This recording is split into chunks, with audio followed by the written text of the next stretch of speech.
This is Daily Blast Live. We're talking about what you're talking about. You all ready for this? This is a sham. No. Nope. Y'all, just stop. Get real. Welcome to DBL. Good morning. Great to be back. Good to see you all. Man in Black, good to see you. Looking great, everyone, honestly. So are you. Thank you so much. Welcome Glad to be back. back. Thank you. I missed you as well. All right. Is Jimmy Fallon the next Ellen? That is the question lots of folks are asking after a new expose in Rolling Stone. 16 current and former employees came forward anonymously, accusing The Tonight Show of being a toxic work environment. So they described Jimmy as being erratic, appearing drunk at times, having outbursts, and employees using what they call cry rooms to deal with it all. So today, Jimmy reportedly apologized to staff, yesterday, saying, quote, "I feel so bad I can't even tell you." Meantime, other staff members are defending Jimmy. So what does the panel make of all these claims? Is this another case of Ellen, or are these just disgruntled employees? Al, what do you think about all this? This is a tough one. I mean, I've heard that there's been issues, not just through the grapevine, you hear things, but you hear that at every single issues workplace. Like what? Just, I honestly, I'm not the person to ask. That sounds weird to say on a talk show, but I've been in entertainment for almost 20 years now, so I've seen a lot of things evolve. Erica, you've been behind the bar. So how different are things? You used to work in bars where you could smoke cigarettes, so the things that might be not that egregious to me may be unbelievably egregious to a 23-year-old that might be in this room, and maybe it should be. So I've heard there have been dust-ups, but that's what happens when you have a lot of personality. So I started thinking about this show. We've had people come and go. If you interviewed 20 of them, how many would say it was great? How many people would say it was terrible? Maybe about half. I don't know. Most people that leave a place don't leave after their 50th, retirement ceremony. It's usually not great, Erica. So in this case, we'll have to let it play out. As much as it seems like a dodge to that answer, I really just don't know. But where there's smoke, sometimes.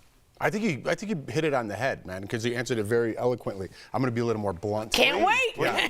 I'm on Jimmy's side on this because I just think the work environment and society environment has gotten to this place where we need cry rooms. I'm not saying there's not problems over there, there's not problems here. And like you said, if you interviewed 20 employees that left here, would they say this is a great place? There's a reason why they left. Some people aren't happy in their lives, right? Some people have other outside problems going on. When I come to work, we're going on our 7th year. I have 2 kids. I have a wife. There's stresses that come with little children, finances, outside world problems that I'm dealing with that I might bring into work sometimes. And it has nothing to do with work. I'm upset about something else. That might cause someone who doesn't know me that well to say, Jeff is a really toxic person. I don't want to be around him. You're not going to make everybody happy all of the time. To me, from the outside, I don't work at Jimmy Fallon. He seems like a great guy to work with. Are there stories about him maybe drinking too much? I think so. Am I perfect? Absolutely not. I think if there was a toxic work environment, the Roots would be part of that. I don't think they'd stand for Jimmy being abusive, being abusive towards other staff members. I think they would step up and say something. So a shot on Jimmy is a shot on the Roots as well. They're part of the Tonight Show. And just this work environment of people that you can't fire, that aren't good at their jobs, and I'm not saying anybody in particular, I'm just saying in this society, when you fire someone now, you're going to get sued. So now you just maintain your job, and maybe you're the toxic person. And because you can't get out of your rut, you're calling the star the toxic person, and maybe I'll get paid on my way out. Jeff, let me ask you really quickly, Eric, before you speak. And I'd love for you to answer this question too. Do 9 showrunners in 9 years, showrunners basically means the person that runs the circus in 9 years, does that change how you think at all? Because that is strange. It is strange. It is strange. But you know what else is also strange? It's like a team that had 9 head coaches in 9 years. Right. But, I mean, they're all a success, which is crazy. Those odds, if you're behind the curtain, are odd. But one more thing that's odd to me is that the same woman that wrote the expose about Jimmy wrote it about Ellen, wrote it about Dr. Phil, wrote it about Kelly Clarkson. This is kind of her thing. This is the author, just so you know, we're showing you Kelly. Right. Wrote it about Ellen. So she kind of struck gold when she wrote that about Ellen, right? But this is people's lives that we're talking about. And this woman kind of found her niche in the industry. So this is her 4th show. I don't know. I don't know. I understand. I think that there's a lot of things that can be true. And I think what you're describing is to say, I have things going on in my life, it might not be about you. everyone can say that, and I think everyone does say that. It's different, though, when you are at the top of the food chain. To whom much is given, much is required, and there is a standard that you have to hold yourself up to that a person entering like entry level should be, but probably doesn't have the tools to do that. And the reason why I'm saying So whose fault is that? Well, because they don't have the experience. But that doesn't mean that person's wrong. No, I'm not saying that. What I'm saying is that there's a lot of things that can be true. Like when I came into the media industry, I experienced many great things that got me to this place right now. But I also experienced things that were so inappropriate that I always thought to myself that if I were in a position of power, I would not only not do those things, I would speak up if I saw those things being done. And I have always done that. Everybody knows, don't try me, because I am not scared to blow a whistle or five, well, okay? Yeah. But what I'm saying is, when we're having these conversations about the Ellens, about the Jimmys, about all, these people are being held to the highest standards because they are at the highest level of the food chain. We can say it's unfair, but then people are only going to retort that it's unfair that they have so much power. Another thing that I think about all the time is we do a 50-week show. We can lean on one another. Yeah. What if we were doing a 50-week show and it was just one of us? Because as you said, there's all these things that are happening in our lives. Is it realistic for one person for years on end to do these shows for all of this time, have everything fall on them, where that's a lot of stress, and expect for them to be, quote, perfect all the time? And I'm not excusing anyone. Right. I'm just saying, is that a realistic expectation? And agreed. But here's my take on all this. We haven't heard this from a Conan. We just haven't heard that kind of smoke, right? And agreed. I don't know. There's no conviction. But what I question is, this reporter asked 50 people, spoke to 50 people, then spoke to 30 more. Not one of those 80 would show any support for the Jimmy Fallon show. You said about half. Somebody would have said, I really believe this is all a misunderstanding. 80 people, not one on the record would ever go on. So what my question is, why do we lose? That's not true. At the end of that thing, 16 people spoke anonymously about it, and some people spoke up. At the end of your read, you said people inside are supporting Some people Jimmy Fallon. did, but they also don't say none. I'm telling you, part of the article said she spoke to 50 and then 30 extra. Out of those 80, not one would speak up in support, which was rare, she said. They wouldn't go on the record. They would not go on the record in support at all, which is rare. The other thing, she does have the data to support. They stayed neutral. I'm telling you, part of the article. I know. I'm just correcting what you're saying. I'm not arguing. I'm telling you, they stayed neutral. You're making it seem like they didn't stick up for him. They did not put him down either. And Jeff, they stayed there's neutral. another side to that too as well. Like, they might not want to go against their coworkers because for whatever on the reason, record you made it say, seem like those 80 weren't supporting Jimmy Fallon. Right, that's all I'm saying. They didn't offer if any. Erica had a complaint with management and Jeff thought management was great, I'm at my house. You stay painting neutral. Stuff. I would stay neutral because I don't want to seem like I'm going against Erica, but I also don't want to seem like I'm going against. Right, but I want to make that clear. Fair. I just wanted to make that clear. Neutral. But my question is this: when did we stop believing in whistleblowing journalism? We're all saying, "How dare she? How dare?" I'm not saying that. Who said how dare she? Well, you're saying this woman who writes about Ellen and Kelly Clarkson and Dr. She found a thing. Right, but what if that thing? I got it. What if that thing is actually a freedom fighter for workplace toxicity? And what if she's a Ronan Farrow in which she found a niche where people felt safe as whistleblowers? I just don't want us to forget that journalism can actually break open some major secrets that have been hiding, because I don't want to dismiss that part of it, is what I'm saying. All right, coming up on DBL, our interview with comedian Jo Koy. He's telling us all about his world tour. And that 70s show actor Danny Masterson is sentenced after being convicted of rape. How long he'll spend in prison, coming up next.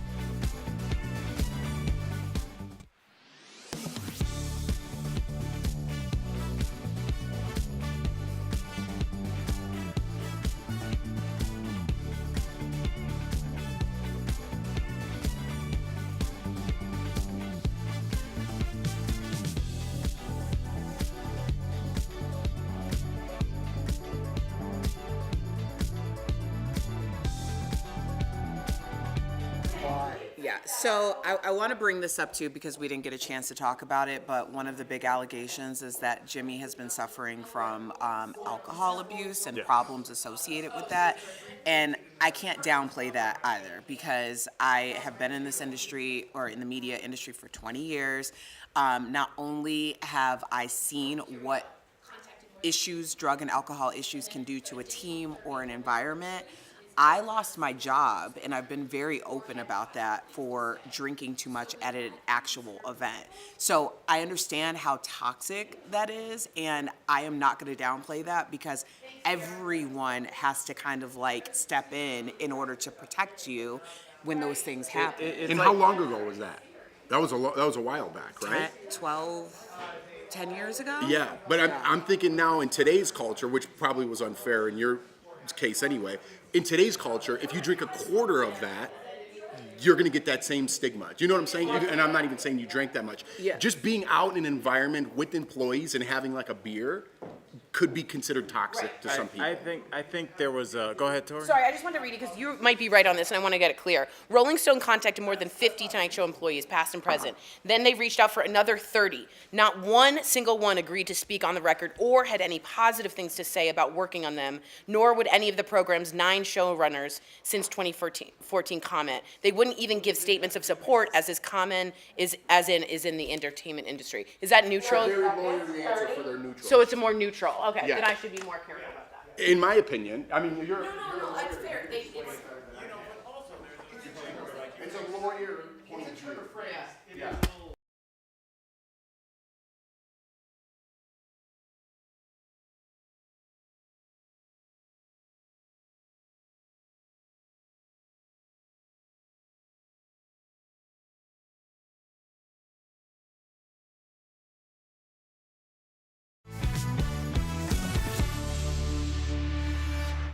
Welcome back to DBL. That 70s show star Danny Masterson has been sentenced to 30 years to life behind bars for raping 2 women. So the victims read powerful impact statements in court.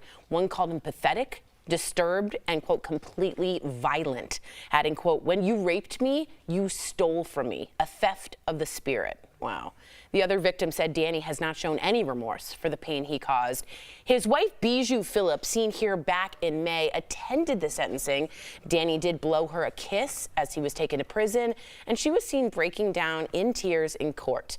Now, Danny is a longtime Scientologist, met the women, through the church, and Leah Remini posted a statement on Twitter blasting Scientology for covering up Danny's crimes, writing, quote, "Their tenacity and strength, courage have given hope to all victims of Scientology that justice is possible."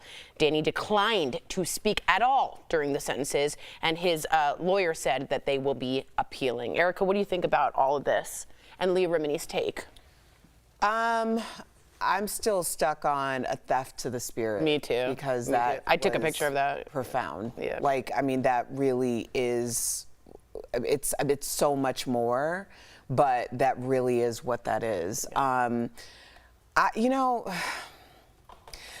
It's really disheartening to talk about these situations where someone has willfully disabled someone in order to make choices and have autonomy over their own body. Especially because everyone wants to have a debate on it. And like, it's like innocent or guilty. And it's like, it's so triggering to anyone who's ever been in that type of situation and not sure if they're going to be believed. Sure. When we see these stories come out and we see justice served for victims of sexual assault, it is a win for everyone who never had their voice heard. Yeah. Who never was able to face their accuser. Yeah.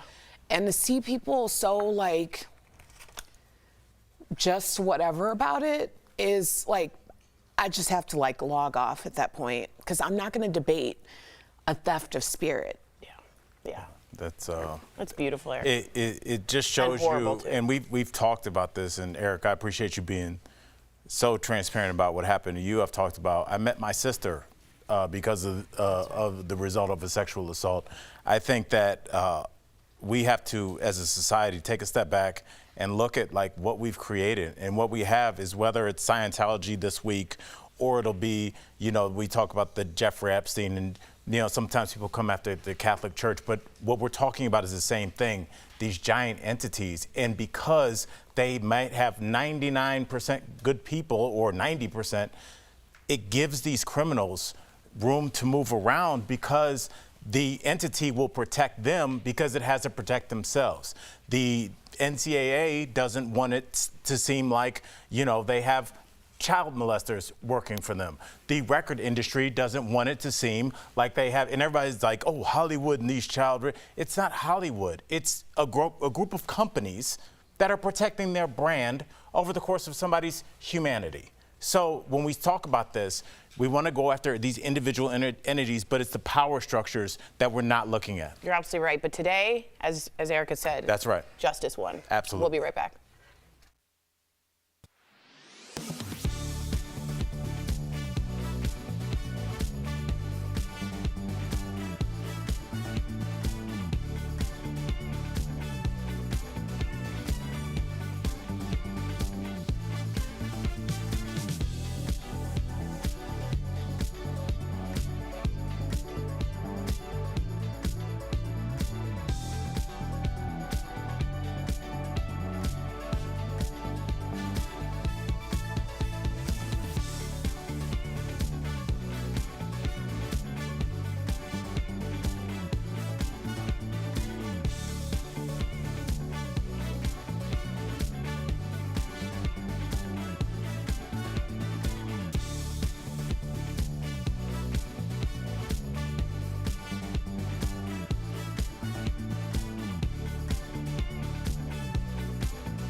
Welcome back to DBL.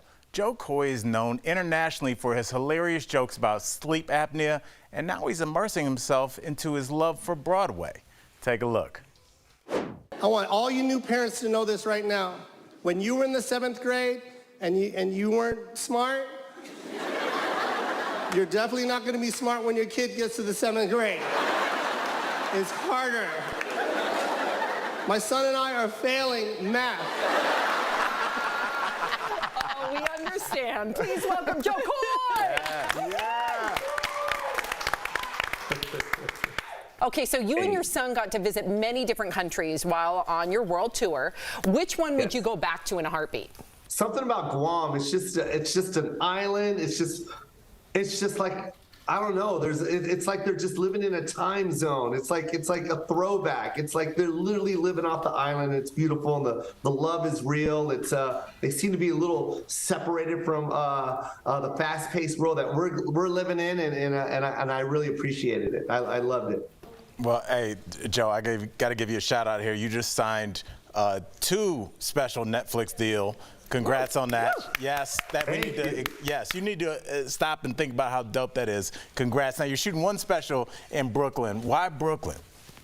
Brooklyn, I had to do it. Here's the thing. I want to go back to the theaters. I want to shoot this one in the theater because, the last 2 were arenas, and as beautiful as they are to shoot, as much fun as they are to shoot, there's a different energy inside a theater where it's a little bit more intimate, and I want to give more of that energy on this particular special. But Brooklyn, I'm telling you, it's a historic landmark. It's beautiful. It's been restored and saved and protected and preserved, and it's just the community of Brooklyn is just when you see it. When I put this on Netflix, you're going to see just why I had to shoot it there. It's beautiful. Congrats on all the success, man. You definitely deserve it. But I got to ask you about this, because I didn't even know people sign autographs anymore. Usually they just take selfies. But you signed something pretty funny and peculiar. Do you know what I'm talking at? Peculiar. Did you sign a CPAP? What?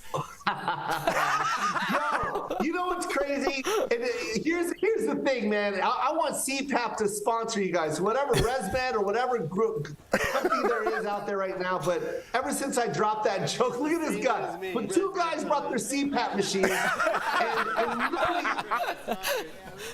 I think I'm the only comic where fans are coming up to me going, "You saved my husband's life," and literally they're bringing their CPAP machines and I'm signing them. So I need some kickback or something, man. Well, it makes sense because if you watch his special, he has a whole bit about it. So that's why it makes perfect sense. And if they're not sponsoring you, I'm shocked. Shame on them. Yeah, right? Come on, man. I want to sell ResMed machines. I want to sell CPAP machines at my merch booth. I'll be the only Yes.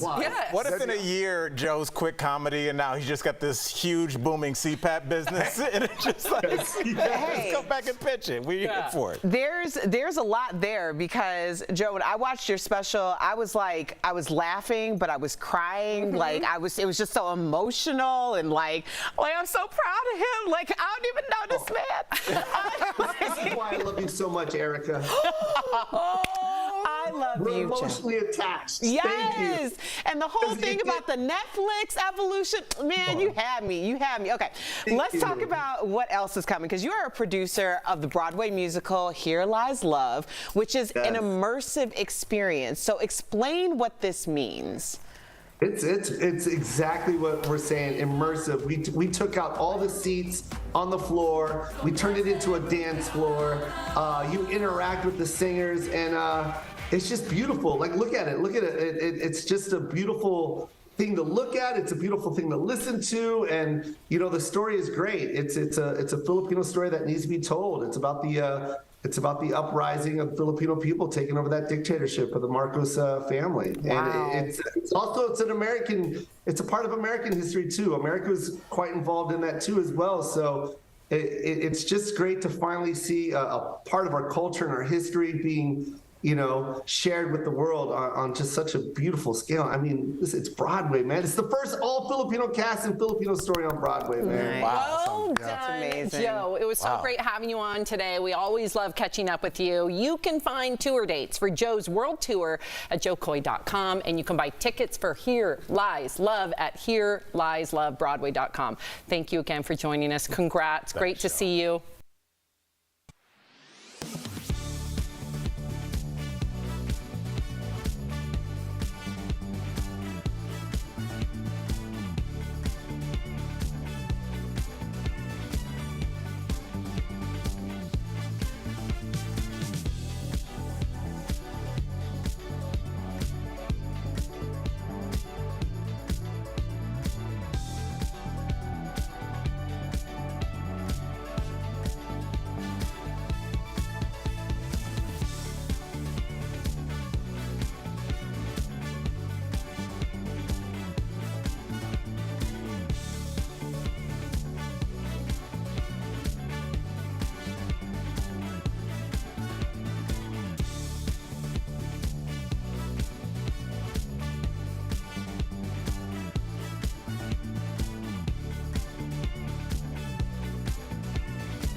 Welcome to DBL. If you suffer from arthritis, there are some simple yoga poses that could help ease your pain. Let's talk about it. It's time for some joint and muscle support, brought to you by Omega XL. First, I want you to try a deep side stretch. You can even use a chair to help you with that balance. Next, try the Warrior One pose. It can help with knee or hip pain. And then bridge pose can be helpful as well. Omega XL has improved the lives of millions of consumers, supported by 30 years of clinical research. Omega XL's powerful and proven benefits have transformed the lives of athletes, celebrities, and dedicated daily users. So call 1-800-725-2612 or visit OmegaXL.com for more information.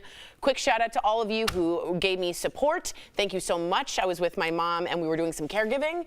And as everybody knows, I'm really transparent. It got really good and it got really bad and it got really good again because it's a roller coaster and that is real life. So thank you for those that reached out as caregivers too. It meant the world. Don't you want that sitcom life where it's just like all wrapped up in 30 minutes? Everyone's like, yay! And at the end, mom was fine. Yeah, and everything was fine. It doesn't work that way, but your love and support made me feel seen and represented. So thank you so much. DBL's new every day. We'll see you same time, same place Monday. Have a wonderful weekend. I hope you all do too. Football. Football? This weekend. Okay. Yes. Broncos? Probably.